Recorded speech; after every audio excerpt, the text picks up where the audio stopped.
Okay, people, so Bloody Axe Wound, right? This is the new film from Matthew John Lawrence. He wrote and directed. It is produced by Nicholas Santos, Jeffrey Dean Morgan, Mary Stuart Matheson, and Hilary Burton Morgan. Right? It is actually, hold on. There's more people.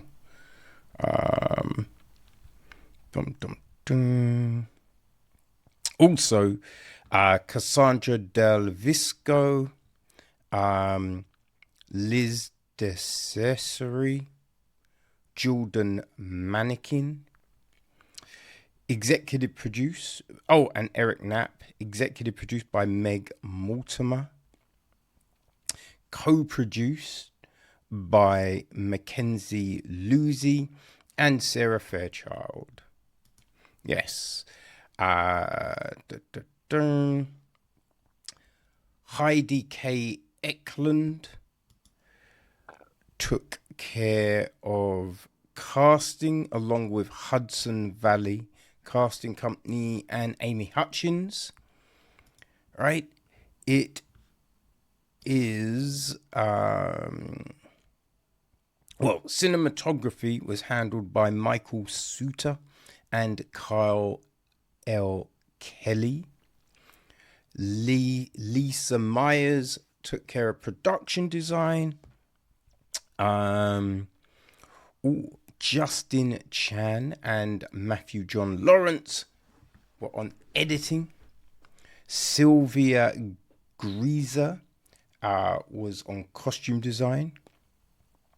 The score is from Evan Garcia Renard and Miles Taylor Sweeney.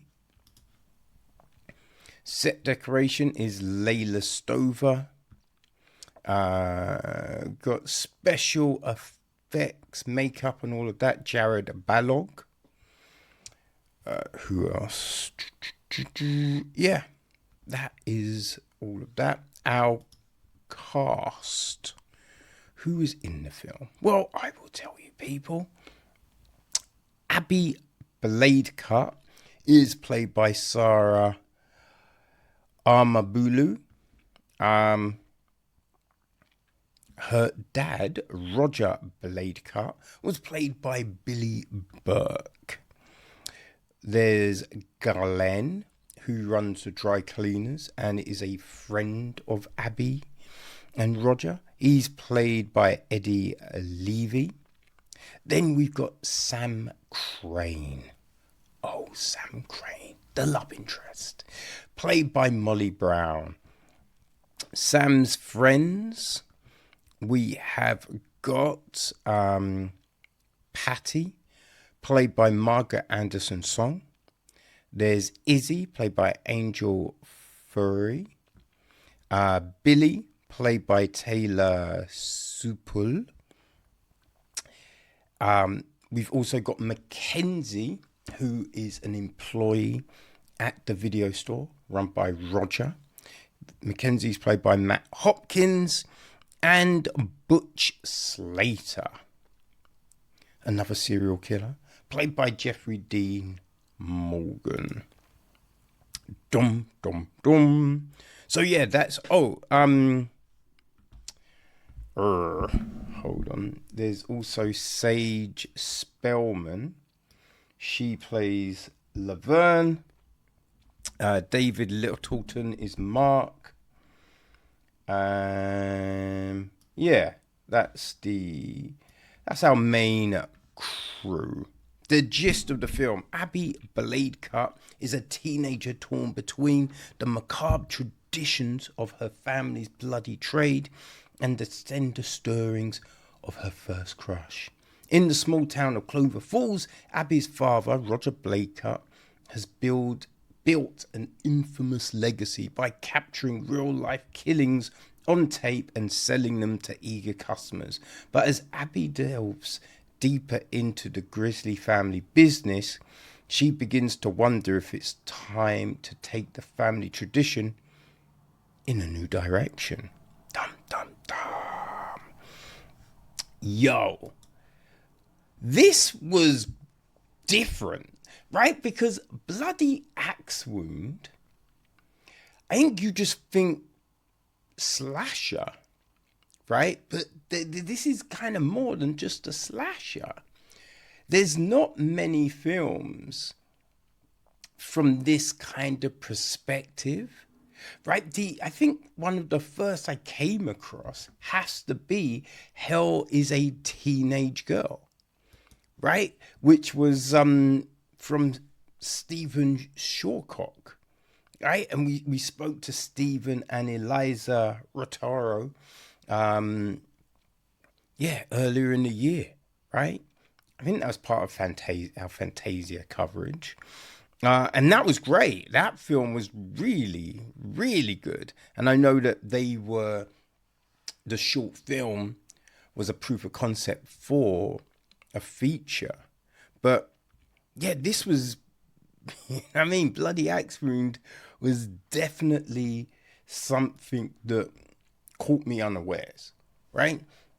As we open up, and man, right, we got this whole murder situation.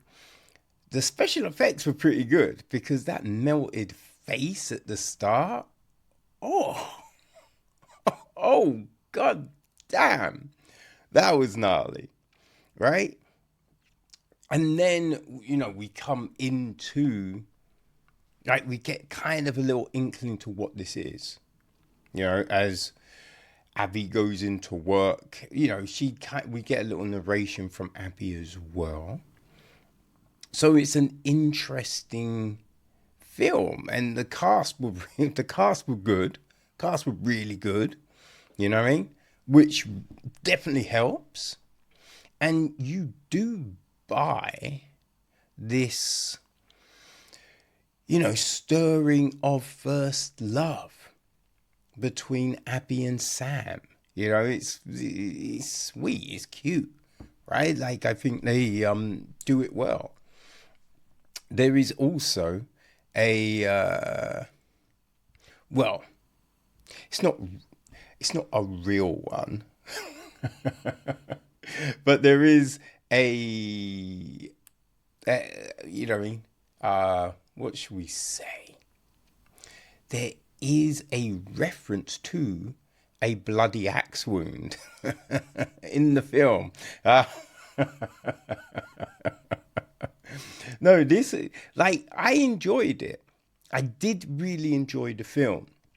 Now, there are some things that aren't really explained, right? Like, okay, so if there's all of these killings happening, right, in town, all these people getting murked and all of this, right?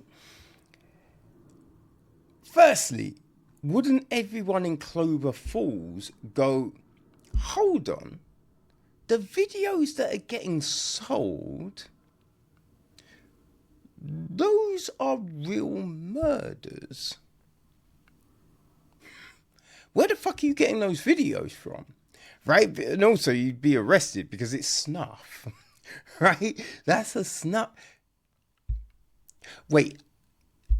Actually, I'm not quite... Is a snuff video just murder? Or is a snuff video murder after sex? You know what? I can't remember. Let's just say they are snuff videos. But yeah, you like... Technically, there should be police all over that video store, right? You know what I mean? And questions about all of this. So that's not really explained. Roger looks like a serial killer. And I don't mean, right, he's got a dodgy moustache and, like, you know what I mean, a weird haircut. No. His face is like all mash up, right? He's got cuts and and like he looks like Friday the 13th, like Jason Voorhees, I think it is. Yeah, he looks like him or Freddy Krueger. You know what I mean? One of them. So you would think just there's questions on that, right? And anyone that sees him around be like just on notice. So these kind of things, they're not explained. You know, like Abbie, we know she's adopted, but how did she find out? Right? All of that kind of stuff. You think, I mean, that would be an interesting film just in itself, right? Just that. Like, what happens when you discover that, your parents are fucking killers? You know what I mean? So it would have been good to get these things kind of clarified, just because, I don't know, I guess if you can, it's how you view a film, right? If you can just watch without pondering, you're absolutely fine. You will just enjoy the film. But I think if you're like me and these things and you're enjoying it, but you're like, wait, hold on. What about this? Right? That's the problem. That's the problem. So these kind of things. Also, there's no questions about Mackenzie. You know what I mean? Like, surely there would be questions about Mackenzie. And the fact that I guess most people would know where Mackenzie works. So what, you know what I mean? That just gets brushed under the carpet, right? Which again, another odd thing. So yeah, I think the film could have been stronger if these things are addressed. Because, we do get these plot twists they feel, for me, there was 2 plot twists at the end. One, just before the end, and then one at the very end. And I thought those were good. I was like, yo, okay. Did not see that happening. And I thought that was good. Nice little setup for a potential sequel, I feel. But yeah, no, these things are interesting, right? Like, this is, as I said, this is honestly a good, enjoyable film. It's down as a comedy. I didn't necessarily laugh, but I enjoyed it, right? I enjoyed it. But yeah, if we could just address those 2 bits, this is straight good. This is like, you know what I mean? It just elevates the film just that bit more. But as it is, the score works, right? All the music, all the music used feels like it should be there, right? Good effects. You know what I mean? Like just the blood and the gut, like the guts. Like the slit throat, just all of these things. It looks real. It looks real. It worked, man. Like I thought all of that was great.